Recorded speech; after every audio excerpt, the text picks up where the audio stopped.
Agradezco que nos tome esta llamada la doctora Carolina Gómez, consultora en salud pública y miembro de la Sociedad Mexicana de Salud Pública y, por cierto, también escribe en el diario El Excelsior los sábados. Doctora, ¿cómo estás? Bienvenida. Pues preguntarte, y hemos estado analizando durante todo este tiempo contigo la estrategia del programa, del plan de vacunación. Pues estamos viendo que en muchos estados está terminando, en muchos estados se termina, ya va a arrancar hasta el próximo año.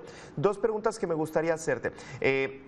¿Debería de parar la vacunación? Así como que, bueno, le ponemos pausa y nos vemos hasta el próximo año, es decir, estaríamos perdiendo pues una semana. Sería por un lado, y por otro, ¿ves alguna lógica? ¿Cómo se está aplicando la dosis de refuerzo? Que esto, digamos que es lo último que está realizando, las últimas acciones que está realizando el gobierno. Carolina, doctora. Gabriel, muy buenas tardes a ti y a tu auditorio. Bueno, en efecto, es de llamar la atención el que se haga una pausa para las vacunas, considerando además que se trata de las personas que ellos les llaman rezagados o que bien por alguna u otra razón no pudieron acudir a la vacuna. A mí me gusta pensar más bien optimista y creer que tuvieron algún inconveniente para llegar a vacunarse y que inclusive pudo haber sido su horario de trabajo, porque todos, obviamente, esas personas que ellos llaman rezagados son adultos. Y de ninguna manera estoy a favor de que se suspenda, porque mientras que nosotros suspendemos por Navidad y fiestas decembrinas, todo el demás resto del mundo se está preparando para un posible impacto de esta variante Omicron que ha mostrado en algunos países ya ser la variante dominante y que se contagia de una manera muy acelerada una vez que llega al territorio de un país, por un lado. Y por el otro, pues tampoco estoy de acuerdo en que hasta enero se decida vacunar a maestros y a personal de salud, que son quienes están, digamos, en un frente de batalla, mientras que los maestros están obligados a acudir a los salones de clases con un esquema de una vacuna, además que no ha sido autorizada por la Organización Mundial de la Salud, que es CanSino, y por el otro, personal de la salud, que debiera estar precisamente en estos momentos preparándose para una posible necesidad de tener los hospitales en disposición de recibir pacientes contagiados por COVID. Eso es por un lado. Ahora, de pronto hemos cuestionado y la lógica de, yo no soy experto en medicina, pero observo de pronto las lógicas en las que se han estado aplicando las vacunas, en este caso menores, de 15 a 17. ¿Por qué no de 12 a 17 de una vez? Bueno, ya me dirás tu opinión, pero también es coherente la lógica de empezar a vacunar en una tercera dosis a mayores de 60 años frente a este panorama que tenemos. ¿Qué opinión te merece? Mira, sin duda pienso que podríamos haber hecho mucho más, pero me da gusto que por lo menos se haya tomado la decisión de vacunar a un extremo de la vida, que son las personas de 60 años y más. A mí también me hubiera gustado que paralelamente se hubiera considerado a nuestros hijos menores de edad, tengan o no tengan ninguna enfermedad autoinmune, crónica, que vulnere su estado de salud. Pero si tengo que decir algo por respecto a las personas de 60 años y más, pues son las que, no, si mal no recuerdo, se vacunaron entre marzo y abril, y me parece que estamos a muy buen tiempo de un refuerzo porque las condiciones climáticas pueden ser cómodas para que el virus se extienda en ese grupo de población. Pero sin duda, ya lo hemos platicado en otras ocasiones, es que no debemos dejar de lado a ningún grupo de edad.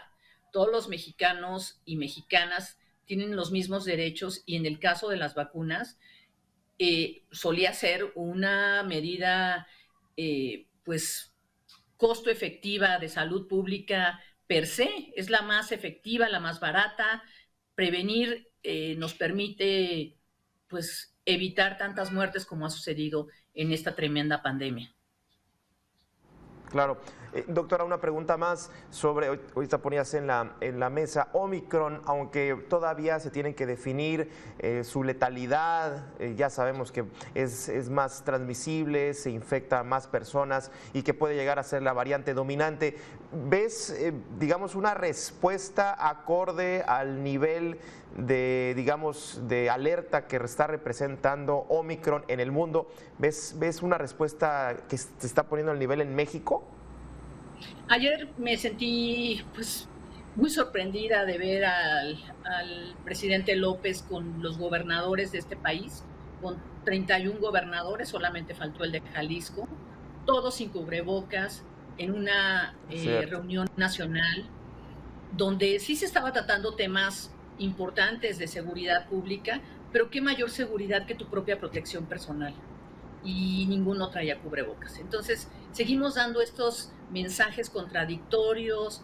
Si tú sales a la calle, el tráfico está desquiciado, por lo menos en esta Ciudad de México. No hay más que 2 jergas en el aeropuerto de la Ciudad de México conteniendo el virus y la variante pues más importante, ¿no? En el caso de los lugares turísticos, que son lugares pues que no solamente están acostumbrados a recibir a muchos vacacionistas en este periodo, pues seguramente vamos a recibir también muchas personas contagiadas y no estamos haciendo absolutamente nada para contener el virus. Bueno, hablando de lo que se está haciendo y lo que se está haciendo y lo que se está dejando de hacer, cuando entró Delta, recuerdo a principios de año que fue muy dura la tercera ola en México, fueron los destinos turísticos, precisamente Los Cabos y Quintana Roo, los 2 extremos del país, por cierto. ¿Será también, digamos, pensando en que la variante Omicron ya está en México, se está, digamos, distribuyendo poco a poco, va lento, entendiendo que poco a poco se están haciendo las pruebas, pero vaya, hablando de turismo, hablando de viajes, hablando para México, que no ha tomado, o no ha reforzado, digamos, sería acorde a lo que se va a venir dentro de varios días, varias semanas, ya el próximo 2022, que vaya, ¿reaccionaremos demasiado tarde? ¿Será así? Pues mira, por ejemplo, Canadá ya empezó a prohibir vuelos procedentes de Europa.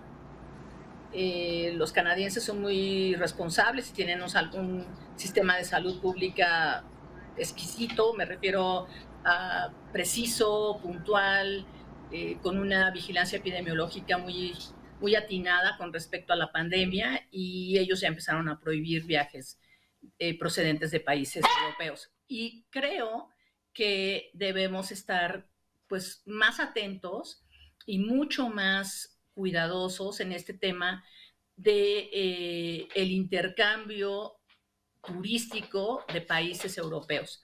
Sin duda ha sido, como tú lo mencionas bien, el año pasado en estas fechas empezaba a subir el número de casos y curiosamente ahorita donde hay un mayor número de contagios es Baja California y tiene que ver con este cruce permanente de personas en Estados Unidos y México. Entonces yo creo que sí vamos tarde y tendríamos que estar haciendo mucho más que suspender la vacuna, por ejemplo, que convocar mítines en el Zócalo, que convocar a todos los gobernadores sin un lenguaje óptimo para conciliar las fechas navideñas, y entiendo la desesperación por salir y por reunirse con los seres queridos, pero también que no perdamos de vista que los virus no tienen palabra, y lo hemos visto y lo hemos padecido todos con tantas defunciones que han padecido muchas familias en nuestro país. Una pregunta más. Estamos por cerrar 2021, ya se tiene más información, ya tenemos las vacunas, digamos, tenemos más armas en contra de esta pandemia. ¿Con qué te quedas de este 2021 hablando en temas de salud pública, doctora? Me quedo pues triste por el exceso de mortalidad que hemos tenido como país. Claro. Ya las cifras rebasan casi 600,000 muertes adicionales, eso es muy terrible. Me quedo también con el número, en mi cabeza retumba el número de 4 millones de pobres más que curiosamente además están viviendo en zonas urbanas. Me quedo también con que el impacto de la pandemia ha hecho que las familias pospongan su salud porque los hospitales se reconvirtieron y trataron solamente una enfermedad de todas las que hay y que muchas niñas y niños y adultos han tenido que posponer sus tratamientos porque este gobierno no tiene el abasto de medicamentos oportuno y de calidad que merecen todos los que acuden al sistema de salud pública. Uf, bueno, pues importante reflexión esta que nos dejas ahí, doctora. Pues te agradezco mucho esta charla, estamos Gracias. pendientes y bueno, pues a ver cómo se va a desarrollar a la doctora Carolina Gómez, consultora en salud pública y miembro de la Sociedad Mexicana de Salud Pública. Doctora, te mando un abrazo y por cierto, feliz cumpleaños adelantado. Muchísimas gracias. Gra- Gracias, Gabriel. Un gusto saludarte. Cuídate mucho.